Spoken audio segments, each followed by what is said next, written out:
Actually अजून एक doubt होता मला की क्लायंट आता XYZ क्लायंट आहे, ते खूप इन्सिस्ट करते की मला गोल्ड वगैरे मध्ये शेड हवा आहे किंवा रिफ्लेक्ट हवा आहे, बट त्यांचे हेअर्स जे आहेत ते हिना कोटेड आहेत, बट ते खूप म्हणजे ते ऐकायलाच रेडी नाही. त्यांना हा XYZ जो कलर आवडला आहे तो ते करण्यासाठी इन्सिस्ट करतात. मग आता ते खूप फोर्सफुली आम्हाला म्हणजे विचारतात की आम्हाला तोच कलर करायचा. मग अशा क्लायंटला कसं काय हँडल करायचं आणि त्यांना कसं कन्व्हिन्स करू?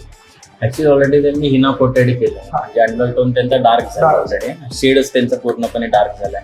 तिथं तू ज्यावेळेस कलर करशील त्यावेळेस त्या केसांमध्ये फक्त कॉपर टिंच येणार किंवा रेड टिंच येणार. तर तुला त्यांना सांगावं लागेल की एक तर आपण कॉपर टिंच मध्ये किंवा आपण रेड टिंच मध्ये जाऊ शकतो. अगदी ब्लॉन्ड शेड मध्ये नाही जाऊ शकत, कारण तिथपर्यंत लिफ्टिंग करायला मग तुला ब्लीच करायला लागेल. ब्लीच करून पूर्ण हिना कोट रिमूव्ह करायला लागेल आणि नंतर कलर डिपॉझिट करायला लागेल. आणि खूप सारे क्लायंट्स असतात जे ब्लीच साठी थोडं अपोज करतात, बट त्यांना फॅशन कलर्स जे आपण क्रेझी कलर्स म्हणतो, त्यांना क्रेझी कलर्स आता रेड जो शेड आहे ती विदाउट क्रेझी कलर म्हणजे विदाउट ब्लीच तर येऊ शकतो इझिली. बट खूप सारे जे क्लायंट्स असतात त्यांना ब्ल्यू असेल म्हणजे क्रेझी कलर मध्ये ग्रीन असेल, त्यांना ते विदाउट ब्लीच पॉसिबल नाहीये. ते त्यांना कसं कन्व्हिन्स करायचं? ऍक्च्युली एक तर तुमचा अंडरटोन जोपर्यंत लाईट होत नाही तोपर्यंत हे कलर तुम्हाला विजिबल होणारच नाही.